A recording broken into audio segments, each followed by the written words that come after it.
welcome to our August 5th board meeting. Thank you for coming and taking part of our local government. I'm going to call the meeting to order and ask Craig Slade, would you pray for us, Craig? I'll be glad to. Let's pray. Lord God, thank you for the day that you've made. Help us to rejoice and be glad in it. Thank you, Lord, that you're here with us and you give these men everything they need today to make good decisions that are in keeping with your will.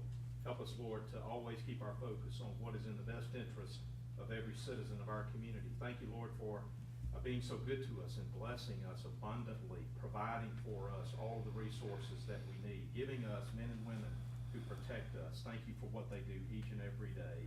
Now give us guidance in Christ's name. Amen. All right, I'm going to skip our public comments. We have some very important people we want to recognize that are on their way. They're just not here yet, so we'll come back to them in just a minute. Old business, August and July. We'll have a motion to approve our old business. So moved. Jay makes a motion. Second. Brad seconds that motion. Any other discussion? All in favor? Aye. Motion passes. All right, consent agenda. Have we all had an opportunity to look over the consent agenda? Yes. Do I have I'll make a motion to approve. I second. Brad makes a motion to approve. Sid seconds that motion. Any other discussion? All in favor? Aye. Motion passes. All right. Tax assessor, Ms. McNitch. Good morning. Good morning. All right, it's that time of year, so we are, okay. All right, so under A, you'll see, we need to acknowledge the receipt of objections for the 24 tax assessments, and we've got those 5 listed there. Do y'all want me to read those out? No. We got a list. Okay, and then we actually have had 3 more added, so, we're gonna add. We need to add those to the Yes. agenda. It's gonna be Flowwood Lodging LLC, Pearson 257 LLC, and Charles Burney, and then Yogi Flowwood LLC. So we should have a total of 8. I'll make a motion to add those to the agenda. All right, Brad makes a motion to add these 3 to the agenda. Do I have a second? Second. Scott seconds that motion. All in favor? Aye. Motion passes to add them. Now we're looking at 8 that we need to take action on. I make most to acknowledge the receipt of objections. You're not approving anything. You'll do that on the 15th. This is simply to acknowledge that we have received them and we've received them in a timely manner. Okay, Jay makes that motion. Second. Brad seconds the motion. Any other discussion? All in favor? Aye. Motion passes. All right, Okay? B. Under B, petitions to adjust 22 and 23 homestead exemption supplemental roll. Motion approved. Jay Second. makes a motion to approve. Scott seconds the motion to approve. Any objections? All in favor? Aye. Motion passes. C, petitions for change of assessment on 20, 21, 22, 23 personal, and then 23 real property assessments. Motion approved. Brad makes a motion. I second. Sid seconds. Any other discussion? All in favor? Aye. Motion passes. All right, and then under D, we're asking for the authority to remove the $300 homestead credit for PIN 82531 for the 22 and the 23 tax bills. This property owner is active military and a permanent resident in another state. And then we're also asking for authority to issue a corrected tax statement. I'll make a motion to approve. Second. All right, Brad makes a motion to approve. Scott seconds that motion. Any other discussion? All in favor? Aye. Motion passes. Thank you. Thank you, ma'am. All right, our purchasing clerk. Mr. Pittman, come on down. Good morning. Morning. Good morning. Gentlemen, y'all asked me to rebid the ceiling and cracks, asphalt cracks, and I've done that, and I'm presenting my findings to y'all. We had one bid. That bid was from Sunbelt Sealing. Item number one was for cleaning and sealing of cracks less than 1/8 and less than one and a fifth. Well, greater than 1/8 and less than 1/5. 1.5, and it's $1.30 per linear foot. The cleaning, item two is cleaning and sealing of cracks greater than 1.5 per linear foot, and that was $6.50 per linear foot. And item three was cleaning and sealing of cracks, heavy cracked areas per square foot, and that was $10 per square foot. And then we had item four, PG 67-22 per gallon, and we had no bids, and that's an asphalt binder, so it's really not used, so we really don't need it. That's what the road managers told me, you know. Man, you know everything. No, so, that's my findings. Do we have a copy of that? The bids Came in this morning. I will get you a copy if you. So we gonna take them under advisement, or what are we doing? It's the only bid, so. There's only one bidder.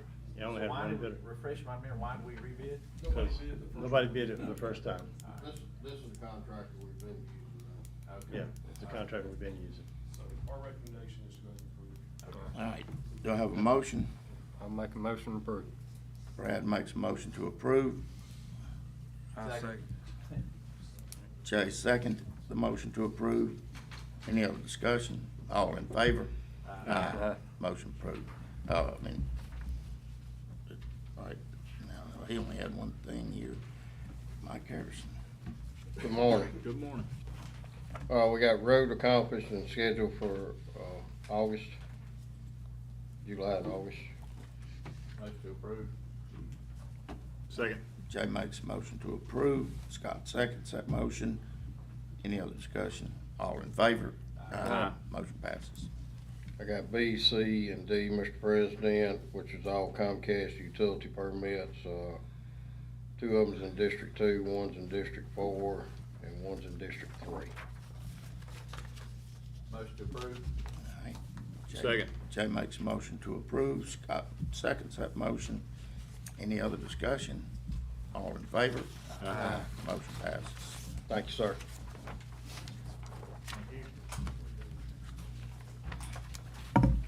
Tim Parker, County Consulting Engineer. Morning. Good morning. First item we have on the agenda, item A, is Program Element 1.03, Indian Creek Bank Stabilization at Gunner Shenandoah. It's shown as discussion and potential recommendation. You should have in front of you a certified bid tab on the project. The low bidder was Pine Belt Energy, second low was Hemp Hill. Hemp Hill actually protested Pine Belt's bid, claiming that they didn't have the proper certificate of responsibility, contractor's license. Pine Belt initially said they were wanting to argue it. Their certificate is in right-of-way trimming and clearing. They've got offices all over in several states, and in some of the states they had them, but they didn't have it in Mississippi. As of Friday, they sent a letter, said they didn't want to cause the county any heartache and didn't want to create a bad taste in everybody's mouth, and they were willing to withdraw their bid. So the low bidder has withdrawn his bid. The second low is Hemp Hill Construction. Our recommendation would be to award it to Hemp Hill at $329,900. I make a motion. Sid makes a motion to approve. Do I have a second? Second. Jay seconds the motion. Any other discussion? All in favor? Aye. Motion passes. Hey, Tim, did you talk back with them? Was they gonna try to get their correct license? Or? Yeah, they're actually waiting on, apparently they've applied for it now, so they're very interested in their letter, and So they we'll can put a bid- copy in the file bid for you. something back in the future? Yeah, they're saying Right. they definitely want to do business with the county in the future, and that's the main reason they went through this process of not going through the argument. Right, Yeah. right, okay. Thanks, Tim. You got B.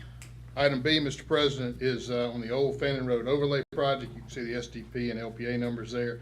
We're recommending approval of change order number 1, which is the summary change order in the amount of an increase of $127,629.05, and approval of payout number 4 from AJ in the amount of $453,763.03, and authority to issue the check.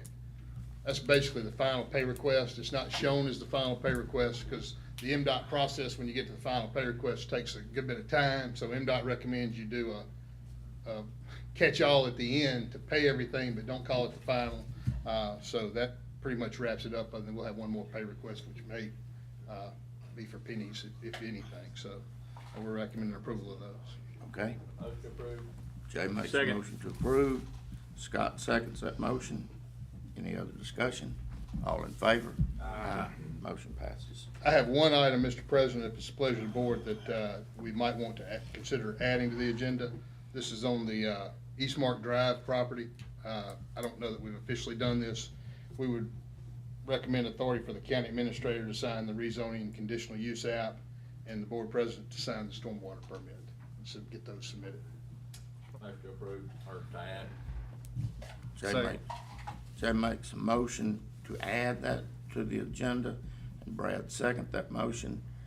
Any other discussion? All in favor? Aye. All right, we've added that to the agenda now. Do I have a motion to approve? All right, Jay makes a motion to approve.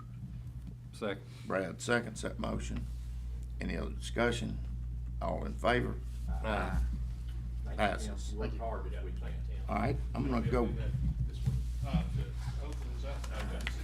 I'm gonna go to our public comments and recognition, where we are recognizing some great people that did some heroic things. Craig, can you come forward, and Sheriff, can you come up?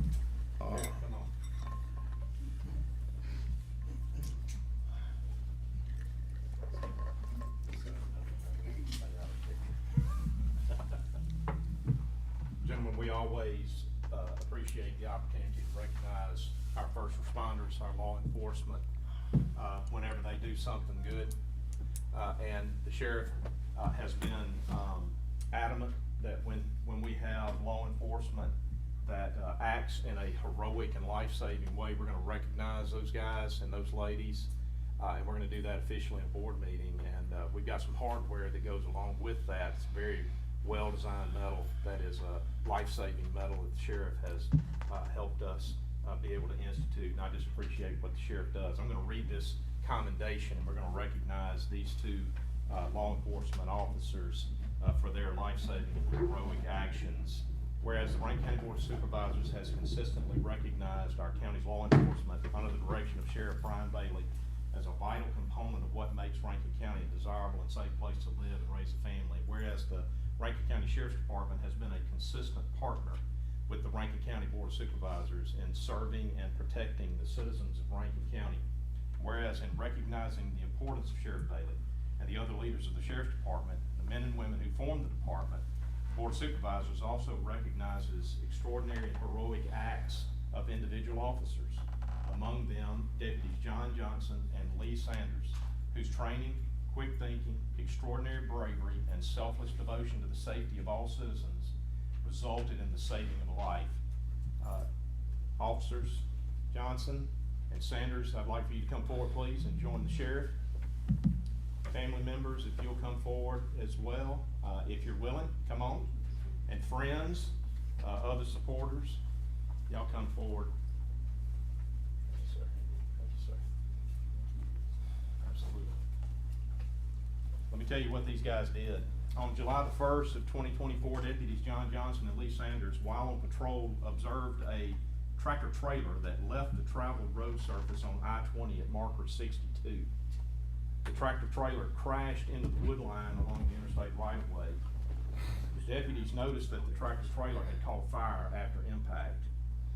Recognizing the danger and at great personal risk, and without regard to their own safety, Deputies Johnson and Sanders entered the burning cab, extracted the truck driver, and physically carried him to safety away from the burning wreckage. Deputies Johnson and Sanders acted quickly to save the life of the driver, who was without the ability to save himself and who would have otherwise perished. Whereas Deputies Johnson and Sanders engaged in heroic life-saving actions as they selflessly served the citizens of our county. The actions of these gentlemen serve to remind all citizens of Rankin County that the men and women of the Rankin County Sheriff's Office are trained and ready to run toward and not away from danger and to place themselves in harm's way. Therefore, it's resolved by the Rankin County Board of Supervisors, we commend the Rankin County Sheriff, the men and women of the Sheriff's Department, and especially Deputies Johnson and Sanders for their dedicated service to the citizens of Rankin County. These deputies are fine examples of the quality of men and women selected by our sheriff and his leadership team to serve and to protect all citizens of Rankin County each and every day. That's resolved this the 5th day of August, is signed by each of the supervisors and by our Chancery Clerk. Man, I just want to say on behalf of the citizens of Rankin County, thank you for putting yourself in harm's way and doing it because you love the citizens of this county. And we appreciate it like you can't imagine. Thank you for working for us and serving us every day.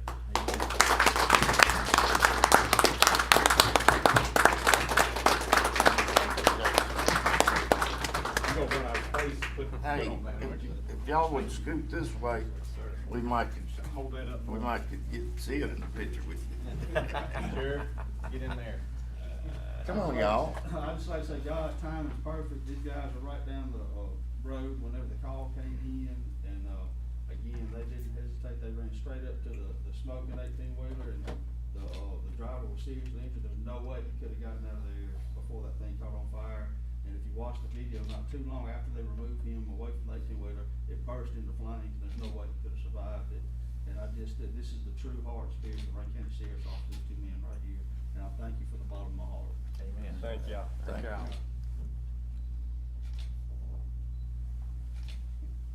Great job, fellas. Thanks for what you do Thank too, you. man. Thank you. Appreciate your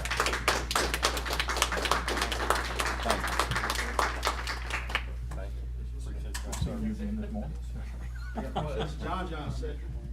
All right. John Johnson second. Keep them right there.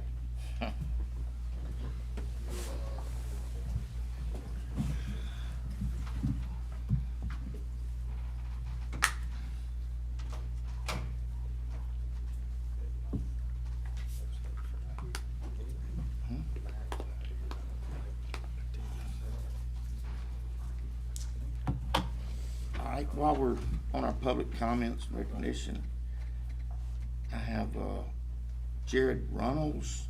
Is Jared Runnels here?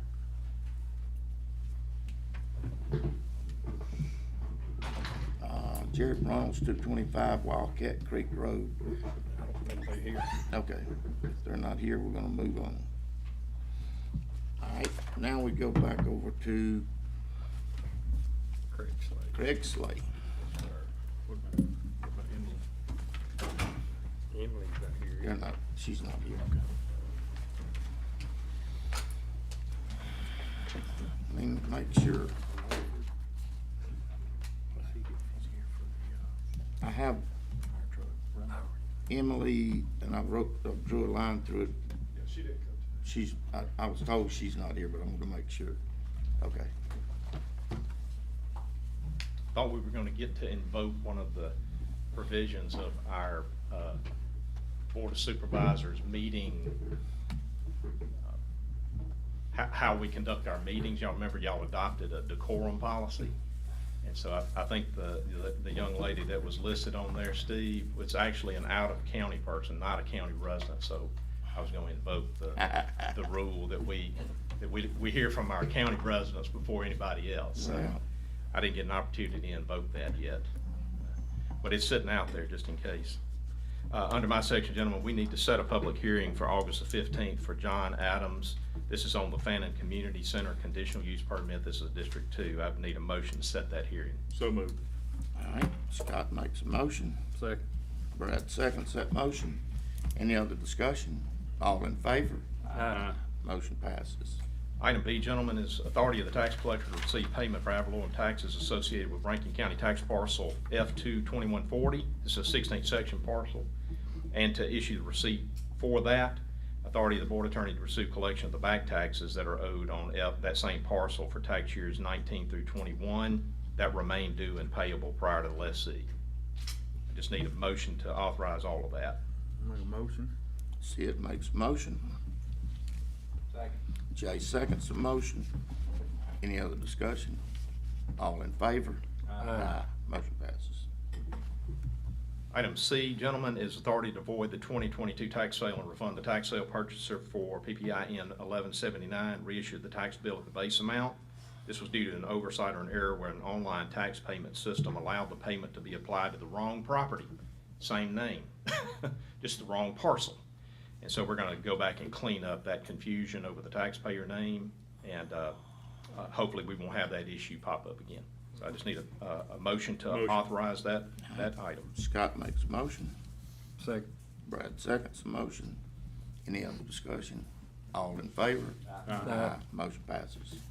Gentlemen, I've got item D as a discussion and potential action regarding the funding by the county in part of a PRV drainage study in the Bay Park area of PRV property. PRV has met with us and they asked us to consider joining with them in a study that will relate to the public roads in this Bay Park area. That would be the county's responsibility. They are intending to do a study that will analyze whether or not the drainage systems in the area are adequate to serve the drainage needs in that area. What may be happening here, but is subject to study, is whether the culverts, box culverts that are underneath certain of the roads that we have, whether those are adequately sized, or whether there are other issues. And so the study is estimated to be in the neighborhood of $35,000.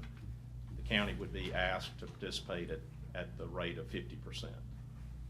All right. Am I right on the estimate? It's 34,000 and change. You think we can ask them to participate in our Oak Grove project? Could ask him. I mean, it's only $5 million. 50%, Jay, you feel like that'd be good? I'd be happy with a quarter.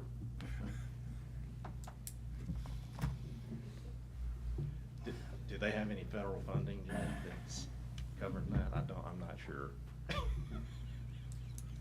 All right. Scott, what you wanna do, man? I'd like to make the motion to join in with them for this study. Second. All right. Scott makes a motion. Jay seconds the motion. Any other discussion? Are they gonna be participating if there's got to be some upgrades? Heck, no. They're gonna go out to a study, show us what we need to get. Yeah. Since we're paying for half the study, Yeah. we may get a half of the say of the They're gonna hurry us outcome. along on it also, Yeah, you know, that's since right. they're making That's the right. study happen. That's right. you know? Yeah, maybe they'll listen to us, our thoughts on that as well. I think we need to vote on it, don't we, Mr. Yeah. President? Okay. Any more discussion? Any more discussion? I do. Just, would you want this just to come out of our professional services budget? Where would you like for it to come out? Our professional services, I prefer to. Okay. All right. Any other discussion? All in favor? Aye. Motion passes. Now that you guys have acted, we are inquiring now and don't have an answer yet as to whether or not some of this information may be already available as a part of our overall ARPA hydrology analysis, and so we are inquiring about that. It could be that the county's participation is simply notifying one of our vendors to provide information to PRB that has already been studied. Okay, so we don't know. I don't know if that's the case. We're not 100% sure if that's already been done or done adequately to provide for what is required here, but we're at least going to inquire. We don't want to pay for something twice. Yes. Is it Okay. where the roads are flooding, the streets, flash Hitting the flood? road and coming over the roads. We've got water backing up into houses too, Brad. It's a fairly intractable issue. It's been around for quite some time. So we're trying to get on top of that, figure out what's going on. All right. All right, let's move on. Item E is a discussion of the fireworks stand on Highway 49.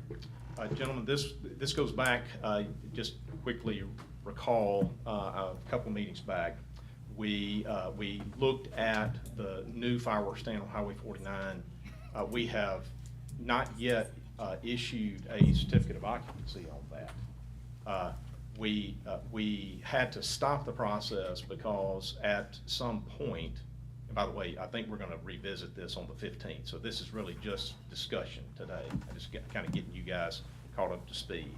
I heard a couple of days ago from the attorney representing the owner of the fireworks stand that he could not be here this morning, and so out of courtesy to them, I want us to visit this officially on the 15th. But we're gonna talk about it today, kind of get you ready, maybe get a little feedback from you. The issue is that when we got down to the point of looking at all of the issues and determining whether or not a certificate of occupancy could be issued, what we discovered was that there appeared to be some dwelling that had been included in this facility. It's a metal building that had been, it had some other use. The owner of the fireworks stand purchased the facility and then began renovating it to some degree. And as a part of that renovation, took what was some office space and converted it into what appears to be a dwelling. None of that was with oversight or in compliance with any of our regulations. This is a commercial piece of property, by the way. And so it wouldn't be proper for it to have a dwelling regardless because of the way that the zoning is in place. But at any rate, we were not given an opportunity to evaluate that as part of our review. And so it was brought to the attention of the owner. We've got to sort this out before we can really move forward. And so that we've kind of been in an impasse. It's my understanding that the owner is going to take the position, I think, I don't want to speak for them, but this is what I've heard, that will be used for on-site security during the operation of the facility as a fireworks operation. On-site security, somewhere for a person or persons to be when the fireworks stand is not actually selling, to serve and to protect the property during that period of time. That's what I understand.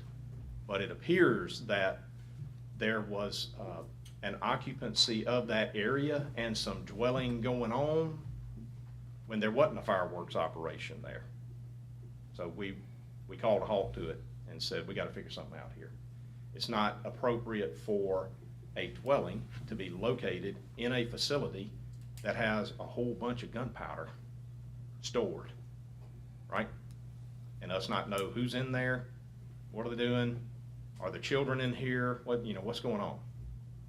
So on the 15th, we will have an opportunity to fully engage on that. My hope would be that you guys can give us some clear direction, and also that you can help us navigate with some level of certainty, because I suspect we're gonna get this kind of request in the future from other fireworks operations. They seem to travel around in packs. The firework mafia. The firework folks do. And so whatever we set, however we determine a particular use, we're likely to see that same thing be the subject of a request in some other location. So if we're gonna allow on-site security, and that can be done in what amounts to something that sort of looks like a dwelling, to what extent, what sort of arrangements have to be made ahead of time, what notifications are required, what are the limitations on how that dwelling can be set up? Can it even be a dwelling? It's gonna be another, I spoke to the attorney and he may have just been, wrong, but he had told me that there was someone living there at the time they bought the building. So. Okay. But the bad thing is though, that we had our staff meet them out there and made modifications to the facility in order for somebody to stay there. So I hate we have them go through all this and now we're gonna be withdrawing it. Is it a one-story building? It's a one-story building. Okay, all right. I was kinda I don't know why I was thinking it'd be two-story. There's an attic. It's tall enough to me too. Well, it's framed out So where do we have them put the firewall up? between the storage and the office space. Okay, all right. There's, in the back of the building is storage. That's where the fireworks are going, and apparently in the front, and that's where the sales are. I don't know. Jay, I wanna go to bat for these guys. It's office space. No, my concern is why we haven't did firewall, the extra work. For the office space. Would we have done that? Yes, sir. Okay. That's gotta be separate. All right. Well, There was nothing about a dwelling, okay? like I said, During- that's just what he told me, so, Okay, you know. all right, I wanna make But I sure. don't think we'll be seeing this again, I don't imagine. I hope not. On the fireworks stands, we do require 24-hour security while they're, I don't think so. no, That's a tent. It's not our no, ordinance. on tents. We have security when there's a tent.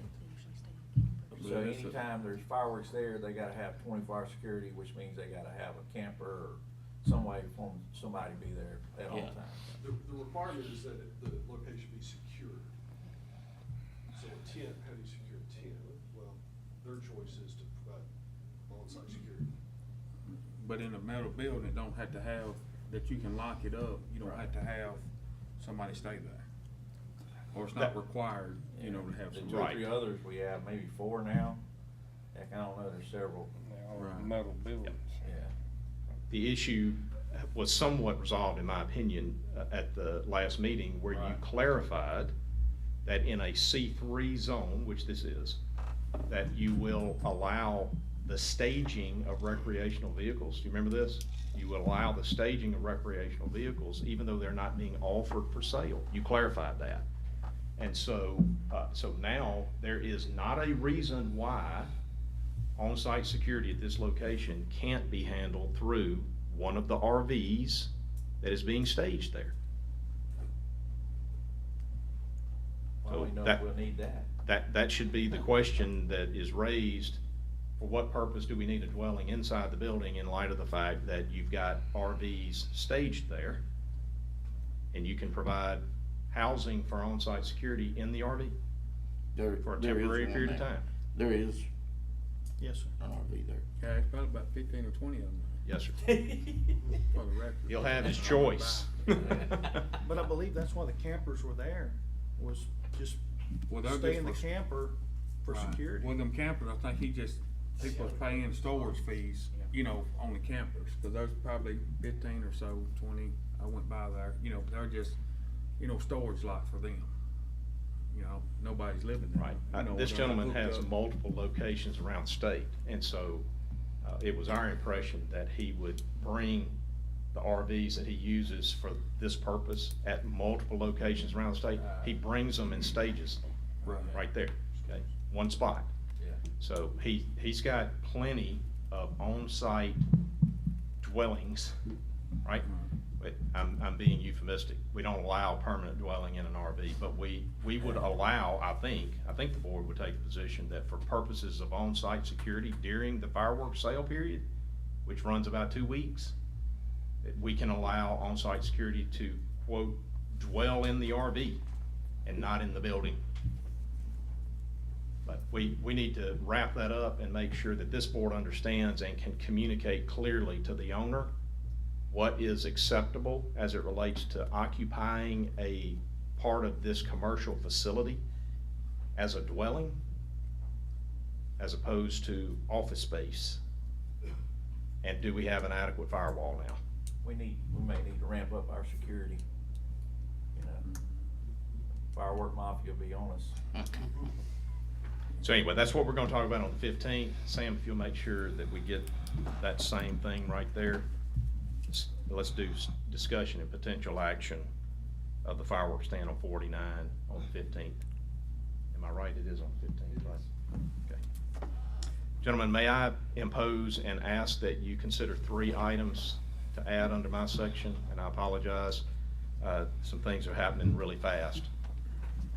I've got 3 items that I would like to add. Number 1, I would like to add authority to advertise for bids for a fleet leasing program. This will be for county vehicles. This is an arrangement that can be for the purpose of consideration of the board to utilize a lease management program for vehicles as opposed to a straight-up purchase situation. Consider a lease that would be financially meaningful to the board, could save some money possibly. The way that this advertisement is structured is for 0 to 30 vehicles in the first year.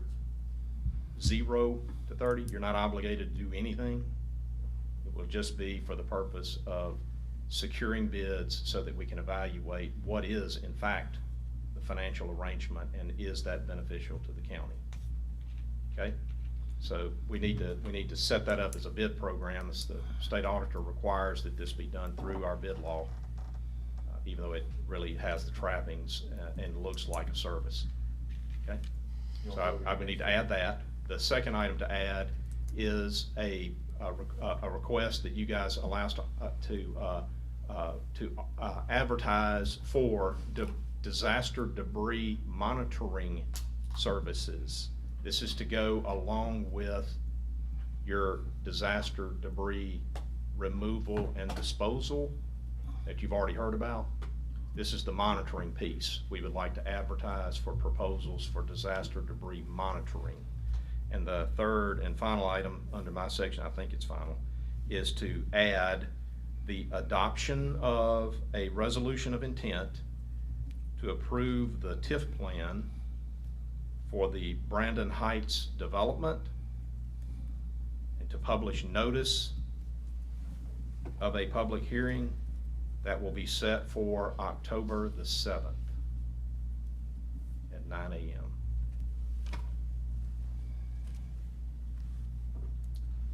Those three items, please. I'll second them. All right, Jay makes a motion to add these 3 items. Scott seconds that motion.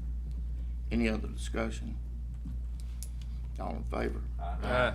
All right, they are added now. We need to go back and. Can I take these one at a time, please? Let's do the fleet leasing program. I just need a motion to authorize the publication of that request for bids. I make a motion.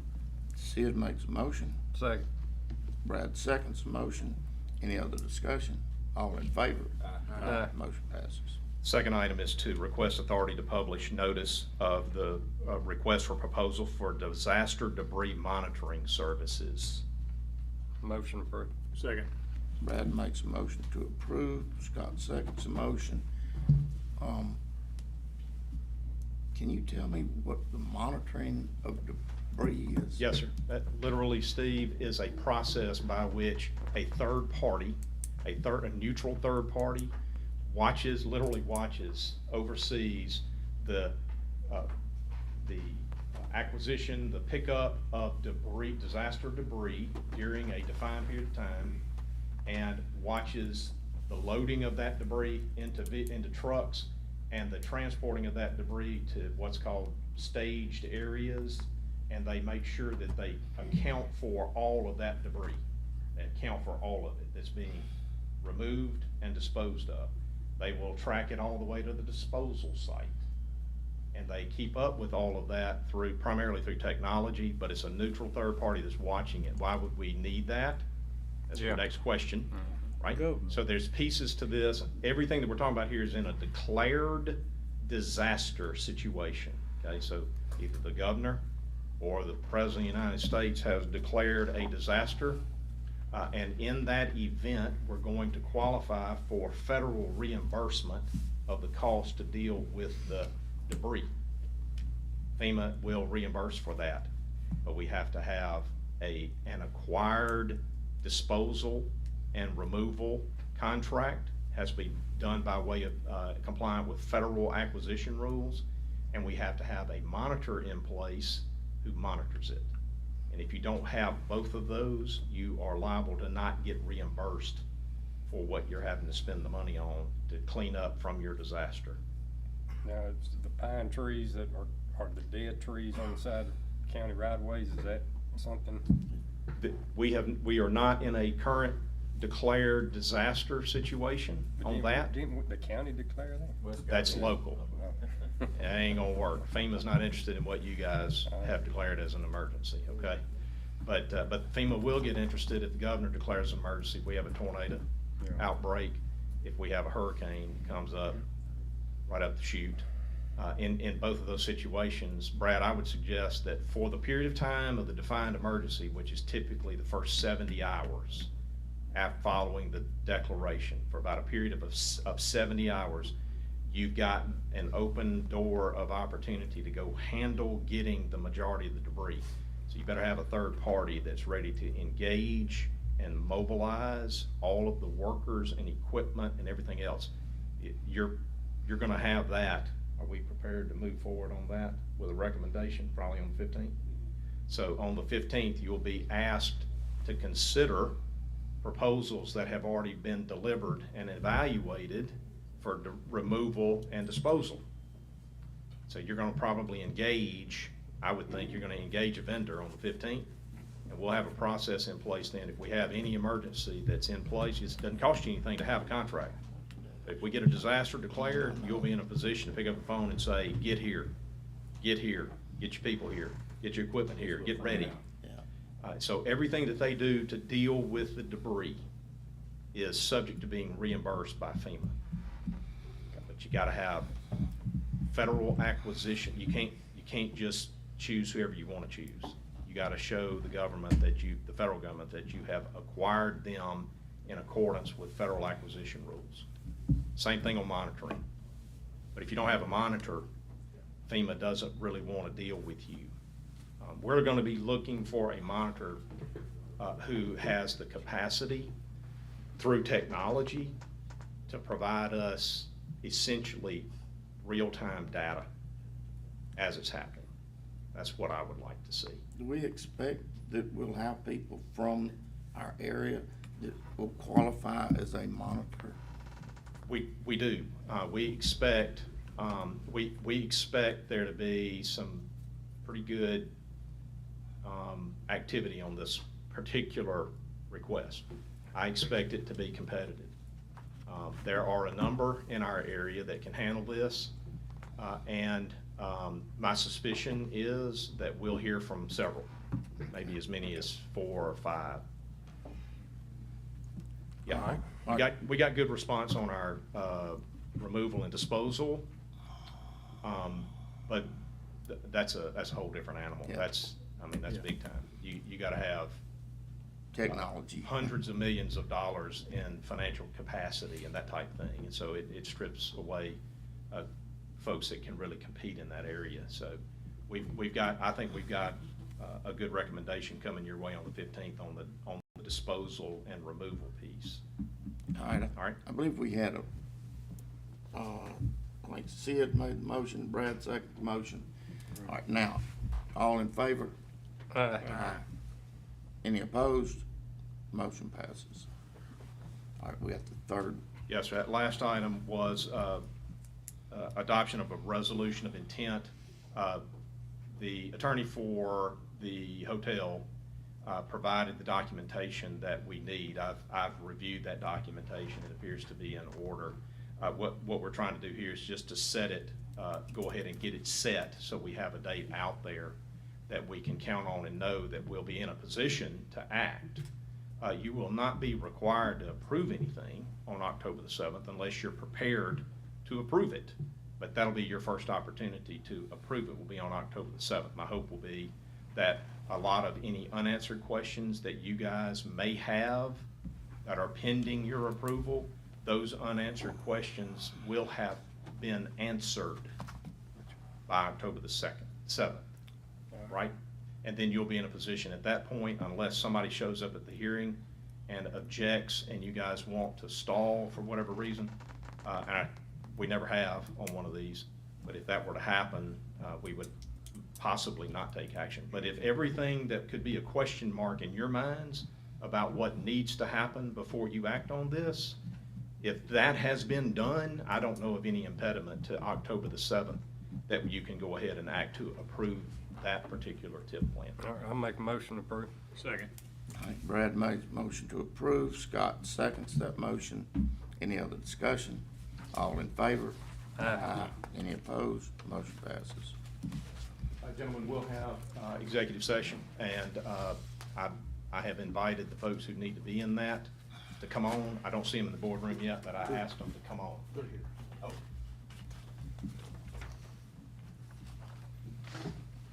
Good morning. Good morning, Keith. Item A is approval of the final summary change order and payout number 7 from Hemphill Construction, and this is on the UT Neely Creek ditch, also known as Highway 80 in Pearl, in the amount of $48,758.84, and authority to issue that check. Second. Jay makes a motion, Scott seconds the motion. Any other discussion? All in favor? Aye. Motion passes. Item B is approval of payout number 2, and this is from Southeastern Pipeline and Environmental Services. This is for Oak Grove ditch stabilization. It's one of our ARPA projects, and the amount of $703,871.26. Have a motion? So moved. Second. Jay makes a motion, Scott seconds that motion. Any other discussion? All in favor? Aye. Motion passes. Item C is our Terra Road ditch improvements. We've received a bid from Fordyce Construction in the amount of $424,557.50, and we're recommending that bid be accepted. I'll make a motion to approve. Brad makes a motion to approve. Second. Jay seconds the motion. Any other discussion? All in favor? Aye. Motion passes. Now, The last item that I have discussion on is our ARPA budget. Right now, we've overextended based on, I think all the projects have been, now that Terra Road's done, I think we, in Indian Bank, we kind of have some final numbers that we can go with, and it looks like we're about 1.4 million over our ARPA budget. We have some bridges that the POs have not been let yet. So we can continue to move forward with our ARPA money and deal with the deficit when we run out of the ARPA funds, or we can go ahead and decide to maybe pay for some of those bridges out of bridge or in another fashion. So I just need some guidance on how you want to handle it. Well, I know one bridge that I'm thinking of in District 3 is that Diamond D Lake Bridge. I mean, what was that coming in at? I think it's just under $1 million. Yeah, it's 983,000 is what I'm What's the showing. total of the bridges we have outstanding? It's about 4.2. So it's So we- enough. we would I mean, only- we can do some bridges, but some, Yeah, I we- mean, we just need to, I don't think we need to go in deficit on that. I That think we sounds just- good. yeah. Take it out of the bridge fund. It's gonna be shy. You're just gonna have to pull out for one bridge, 2 bridges. 2 bridges. Yeah. Was it, I'm sure there will be a little more money needed also, because there's always a change order. Well, yeah, that, and we've got to go back and just kind of recap all the expenses we've incurred on projects that were pulled out. Yeah. So there's some additional money, but I think pulling 2 bridges out would cover those funds as well. We're not really pulling them out, we're just paying for them out. We're not paying Out for of them the out of bridge ARPA. fund instead of the ARPA. So if you'll give me permission to And that'll cover all the bridges. No. cover all No. the bridges that we had planned on doing. Right. Minus, We'll I have don't to think do a couple of those bridges out of bridge fund and not, Out of the road department. so what I was looking at, what I would think is Squirrel Branch at Love Circle, which is yours. Right. And we can do any of the other bridges. We need we probably need to be at least 2 million. You're thinking 2 million? Yeah. All right, well then I'd recommend the Holly Bush and the Oakdale Road Bridge. Have you haven't issued those yet? Just to give us some cover. Okay. You've got it, we'll just have to issue. Okay, so my recommendation would be the Holly Bush Road and the Oakdale Road Bridge be paid out of bridge. okay. That would give us about 1.9. Y'all good with that? Yep. We're still doing Squirrel Branch. Yeah, we're doing our bridges, it's just. Yeah, we wanna make sure, Mark's sitting here, look at me, you know. Yeah, he'd gotta cross that bridge over there, you know, making sure we're taking care of him. We cut log Yeah, across. right. No, you were adamant that we're gonna do all the projects, I just need to figure out how. Do we need to add this to the agenda, or how do we need to deal with it? Any recommendations there, Craig? Do Mr. they Slade? need to act on that? Yeah, I would, because it's ARPA, and because it may be subject to reimbursement through DEQ, let's get it on the agenda so that we've got a record of it. I'll make a motion to add this to the agenda. Discussions of the ARPA project. Oh, it's on there. Discussions. You're adding potential action to authorize the county administrator to utilize non-ARPA funds to complete some of the bridges. That's my motion.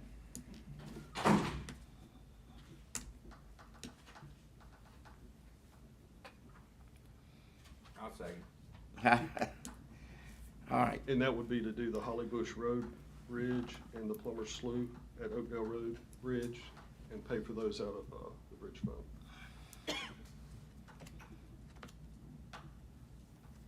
all right, Holly Bush, Oakdale, and what? Just those two. Those two, okay. All right. The motion would be to add potential action by our administrator to pay for Those two the bridges. Holly Bush and Oakdale bridges out of bridge fund, road manager's budget. And that would get us close to 2 million, so that we will be under the cap for ARPA. Correct. All right, I have a motion by Brad and a second by Jay. Any other discussion? All in favor? Aye. Motion passes. Now I'll make a motion to approve. I thought that's what we were doing. Okay, let's do it. All right, Brad makes a motion to approve. Jay seconds a motion to approve. Any discussion? All in favor? Aye. Motion passes. That was kind of a screwy one there. But you got it done. All right, that's all for you, Keith. Yes, sir. I believe you guys want an executive session on personnel. We do. Is it just personnel? No, we got the other. No, we got several. We've got several items. Economic development.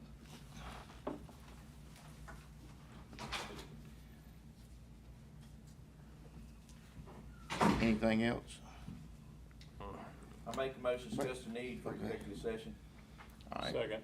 Jay makes a motion, Scott seconds a motion, discuss the need for executive. All in favor? Aye. Motion passes now. I make a motion to go into executive session for Personnel. personnel, Economic development. litigation, and economic development. Second. All right. Sorry. Jay makes a motion. Brad seconds a motion. Any other discussion? All in favor? Aye. Motion passes.